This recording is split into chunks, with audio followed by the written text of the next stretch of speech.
are headed home.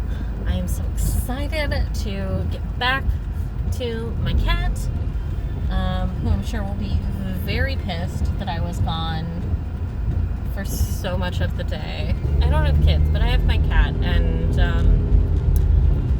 he is not afraid to tell me how he feels. That's for sure. I've decided that this year, not only will I be investing in myself in terms of like taking care of myself and buying myself clothes that might be a little bit more expensive, but that will last me a lot longer, or make me feel better about myself, more confident in my body and who I am.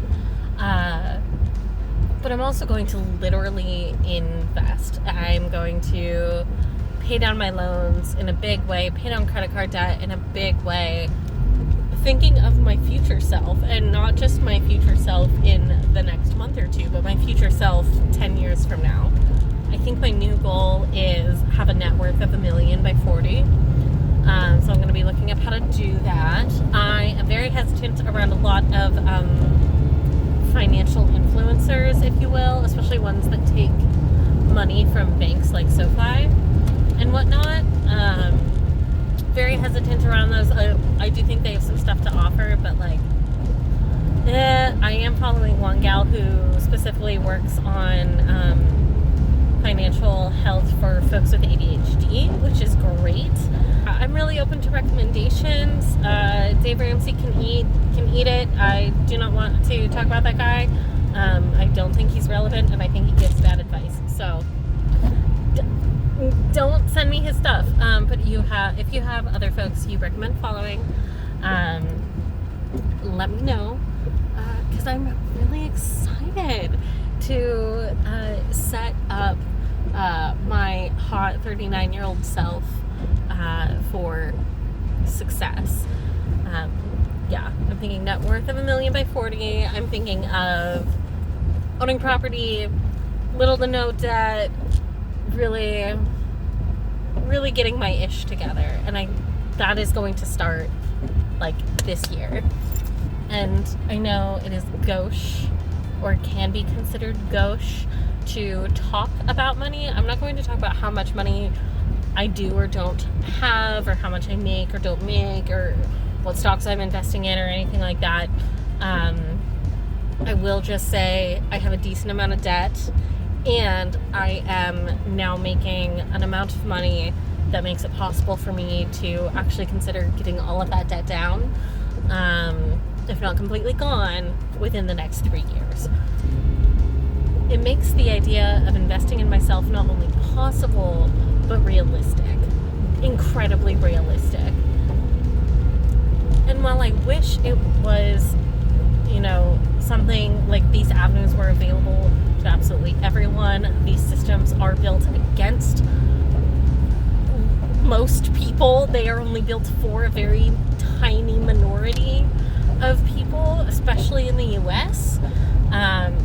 So if I can, break free, as it were, I'm so excited to do so. And so I hope you'll join me on my journey to being debt-free and net worth milli by 40, because I had set a goal for myself of making a certain amount of money by the time I turned 29, and literally 2 weeks before I turned 29, I had received this job offer, which was for a significant amount more than the goal was that I had set for myself. So I do think that saying out loud you have certain goals just frames your mindset differently. It makes it all a little bit more real, which is so good and exciting. So if you are working on being debt-free, paying down loans, paying down credit card debt, or working on investing, or trying out investing in the stock market, go ahead and tell me in the comments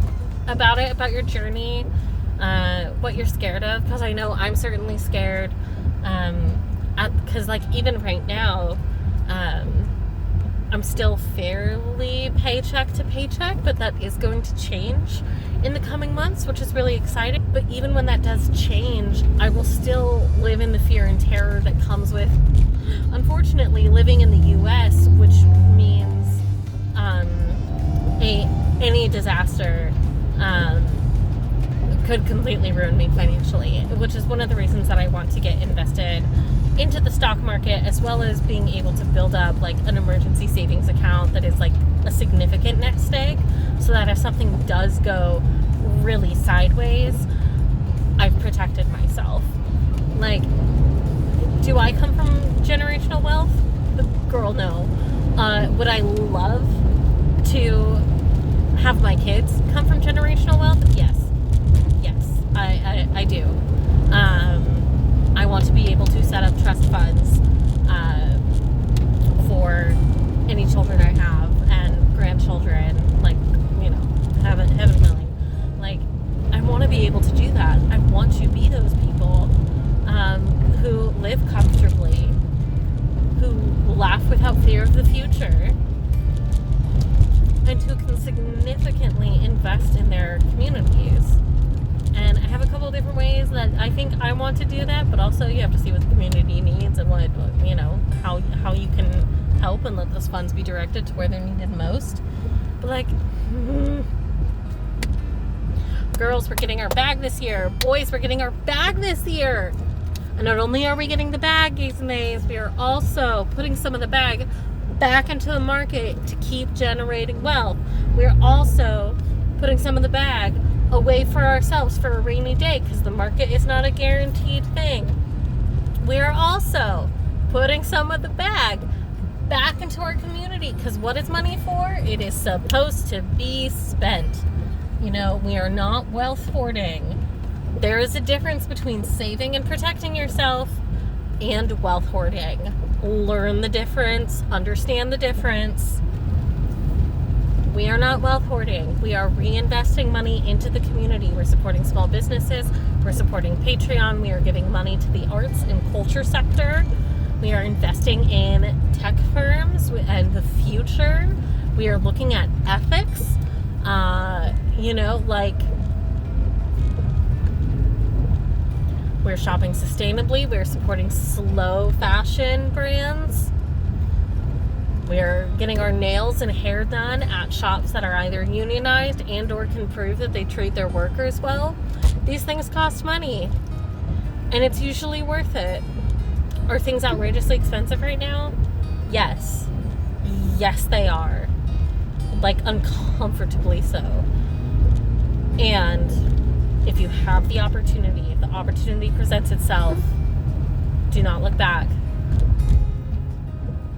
Do what you need to do to move yourself ahead, because when you move yourself ahead, you are bringing your whole community with you, and not in a, oh, you're the only person of color, you're the only woman, you're the only transgender person, insert minority here, person in your field, you carry your whole community on your back. No. I mean, a rising tide lifts all boats, regardless of the size of boats. If you are able to make more money, you are able to spend more in your community. If you're able to make more money, you can give back to your family if they need it. You are able to pay off your debt. Your credit score will then be better, and more opportunities open themselves up for things like financing a new vehicle, financing a home or a condo. You can do more. I highly, highly recommend. I think everybody should read this book. Edgar Villanueva, who is Lumbee in what is now South Carolina, one of the Carolinas, but is from Lumbee Nation, wrote this incredible book called Decolonizing Wealth. And again, I think everybody should read it. It's written from a nonprofit fundraiser context. But he talks a lot about how money itself, wealth itself, is neutral and can be used to harm or to heal. It is all about being strategic. It is all about being culturally competent in how you use your funding. That makes all of the difference. I think it is very easy to get caught up in the idealism and also the cynicism around the systems that we are in. And a healthy amount of cynicism is good. Staying optimistic is also good. Wanting change, generally pretty good, but the money itself is not the issue. Again, it's called Decolonizing Wealth by Edgar Villanueva. Happy reading. I think we're gonna do a lot of good things this year, but definitely the thing I am most excited about is investing in myself. It's Friday night and we are going to go see my good friend Lucy in her new show. It's an original work down here in the ID, the International District. So I'm really excited to surprise her along with our other friend from college. We got her flowers. I'm so excited. It's gonna be so good. It's a retelling of Pandora's Box. But again, it's a completely new work. So we'll see how it goes, but I know Lucy is going to do great, and I'm thrilled about it, and more importantly, I'm very excited for dinner. Yeah! Breathing, it's all alright, believe it, I'm on your side.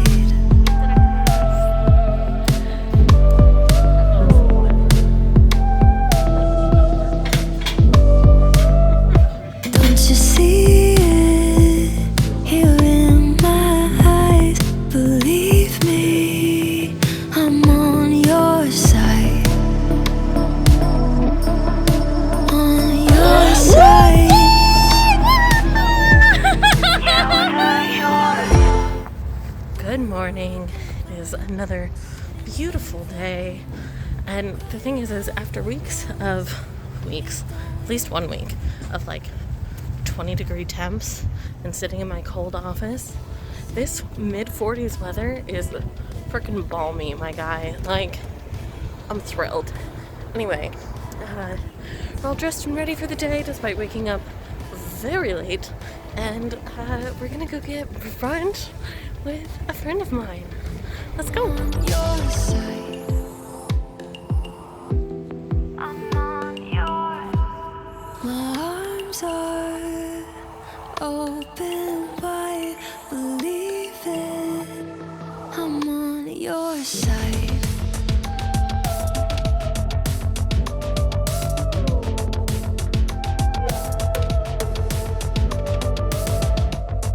When your heart can't see the light, believe me, I'm on your side.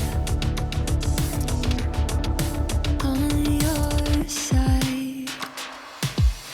Say the word, I'll be there to make it right. Ain't a thing in the world that can keep me tight. Say the word, I'll be there to make it right. Yeah, baby, I'm on your side. I'm on yours. I love when books have, inside maps, beautifully done maps of the lands that they take place in. Oh, just gorgeous. I'm really excited about this one. A Drop of Venom by Sajni Patel. I'm on your side. I'm on your side. I'm on your side. I'm on your. Oh, look, they have the I am Kenneth shirt.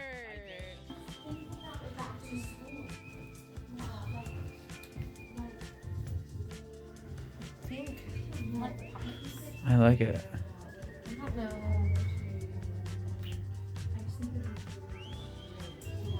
I don't know about the color. Really like this color on you. I like the hood. The hood feels very like adventure. Oh my god, I genuinely, I actually really like this.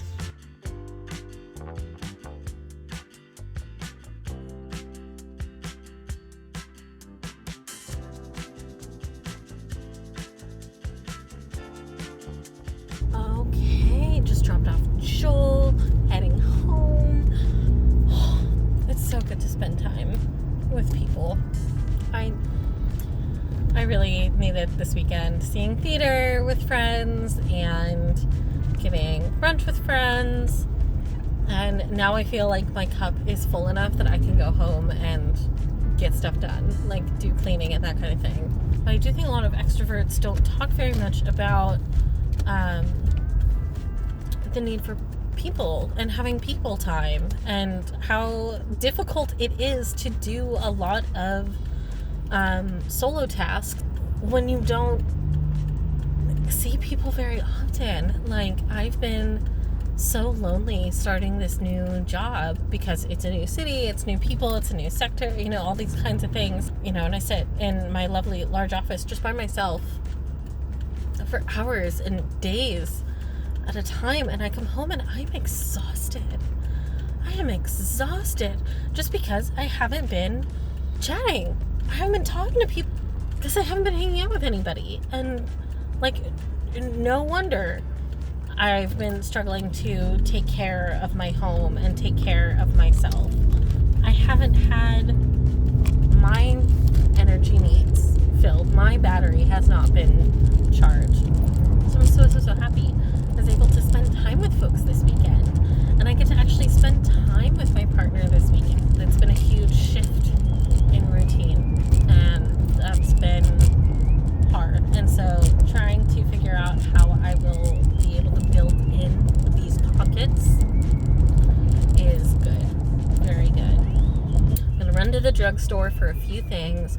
I ended up not getting that blazer. It was super cute and the cut was flattering, but the sleeves were made of a different material.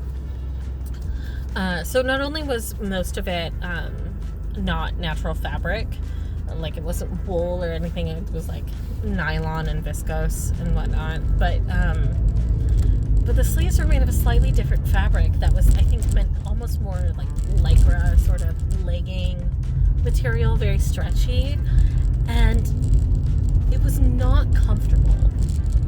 Flattering only gets you so far. Like, I would not have felt comfortable in that jacket because I got shoulders, like big shoulder muscles that don't do me much good, and like huge biceps, and I'm only going to get stronger and more toned. So having a jacket that fits me well everywhere except for the arms means that jacket doesn't fit me well, no matter how cute it is. I'm not disappointed that I didn't get the jacket. Like, I'm happy I didn't get it. If anything, I feel really good and confident about my decision, and I'm so glad I was there with a friend to like talk through those things and really like soundboard it out and bounce off of what he was saying and what he was seeing, and it'll be great. Yeah, I think I like this little life. Listen, I obviously know inflation is crazy and prices are wild and we're in like a cost of living crisis and everything, but oh my god, the blazer that I did not get, which was on like double sale also,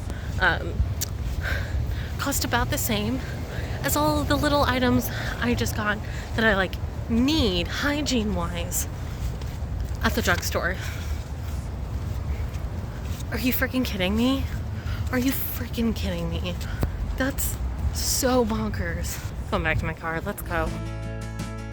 Feels like all of me and we dance all alone. Come on in.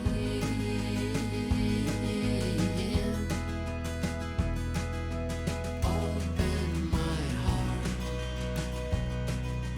to this world.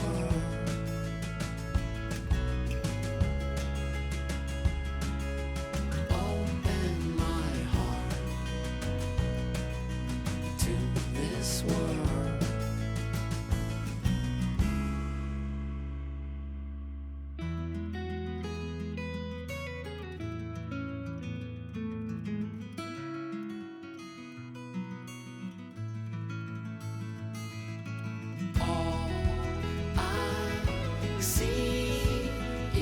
Look at this aftermath. Nothing but needles, baby.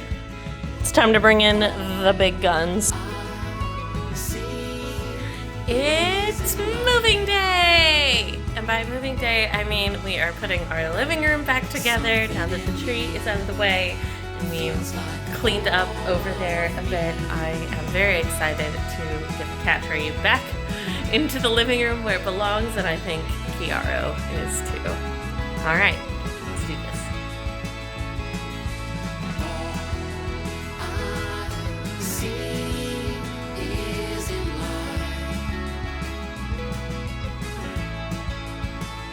Something in me feels like all of me.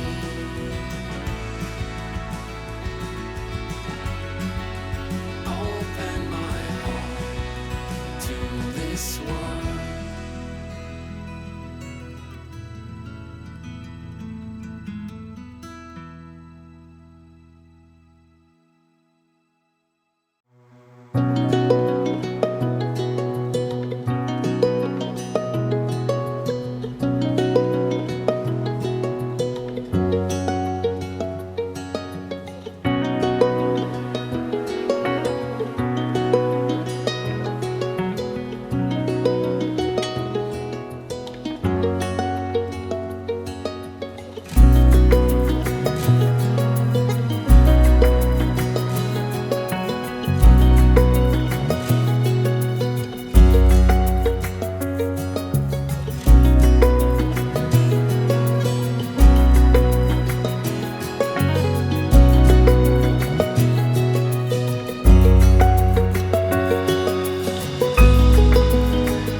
For joining me for another week of just living the average life, setting big goals for the future and spending really good quality time with friends, seeing amazing art, and resetting our space finally for the rest of 2024.